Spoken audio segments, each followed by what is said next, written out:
નમસ્કાર, આપ જોઈ રહ્યા છો નેશન પ્લસ ન્યૂઝ. હું છું આપની સાથે હેતલ વગર. રામ રાખે તેને કોણ ચાખે, આ કહેવત વાપીના 5 વર્ષના બાળકના કિસ્સામાં સાર્થક થઈ છે. વાપીમાં 5 વર્ષના બાળક માટે તબીબોએ દેવદૂત બનીને જીવ બચાવ્યો હતો. વાપી ખાતે અકસ્માતમાં બાળક આદિત્યના માથે સળિયો ઘૂસી જતા તેની હાલત ક્રિટિકલ હતી. શરૂઆતના 5 દિવસ બાળકની હાલત અત્યંત કટોકટીપૂર્ણ હતી.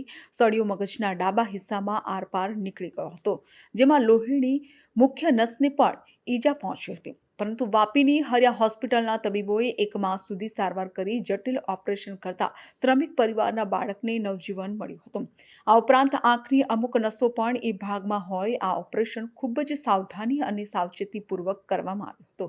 બાળકના પરિવારની આર્થિક સ્થિતિ નબળી હોવાથી ઓપરેશનનો તમામ ખર્ચ હોસ્પિટલ દ્વારા કરવામાં આવ્યો હતો. આ સફળ ઓપરેશન બાદ આજે બાળક સંપૂર્ણપણે સ્વસ્થ છે. સળિયાના કારણે તેની આંખને કે મગજને લોહી પૂરી પાડતી નસને કોઈ જ તકલીફ પડી નથી. 1 મહિના સુધી બાળકની સારવાર કરવામાં આવી હતી, જે બાદ હાલમાં તેની રજા આપવામાં આવી છે. वो करीब 2 मंजिल से गिर गया था और लोहे की रोड पे गिर गया था. तो लोहे की रोड उसको ब्रेन के थ्रू, स्कल के थ्रू एंड ब्रेन के थ्रू आर पार हो गई थी.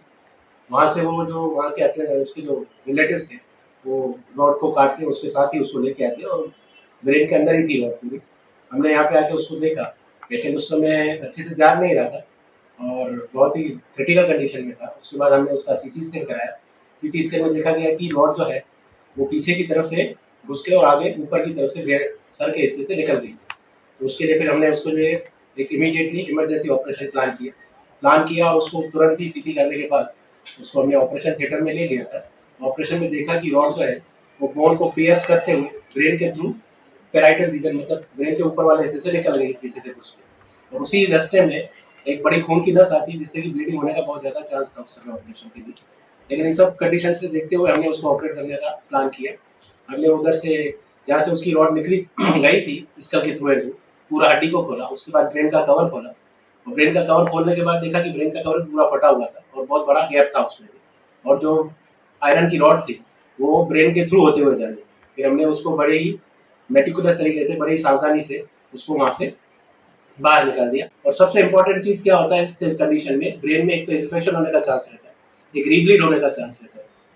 इन्फेक्शन होने की वजह से कई बार पेशेंट क्रिटिकल हो जाता है, जिसको हम मेनिंजाइटिस या एन्सेफेलाइटिस बोलते हैं. अगर ब्रेन के कवर में इन्फेक्शन हो तो मेनिंजाइटिस बोलते हैं, ब्रेन के अंदर इन्फेक्शन होता है उसको एन्केफेलाइटिस बोलते हैं. तो उसके लिए हाई ग्रेड के एंटीबायोटिक्स हमने उसको 3 वीक्स तक कंटिन्यूअस दिए, वो इंजेक्टेबल दिए. उसके बाद हमने उसको ओरल एंटीबायोटिक भी दिया. और इसके अलावा एक और बहुत मुश्किल चीज़ आती है, वो होती है कि कई बार क्या होता है कि ब्रेन में इन्फेक्शन की वजह से एब्सेस बन जाता है, मतलब कि ब्रेन के अंदर पस बन जाता है.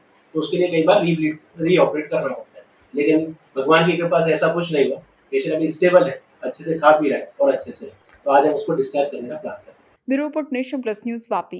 સમાચારોના સતત અપડેટ મેળવવા માટે અમારી નેશન પ્લસ ન્યૂઝની યુટ્યુબ ચેનલને સબસ્ક્રાઇબ કરો, બેલ આઇકન દબાવો અને જોડાયેલા રહો ફેસબુક, ઇન્સ્ટાગ્રામ અને ટ્વિટર પર.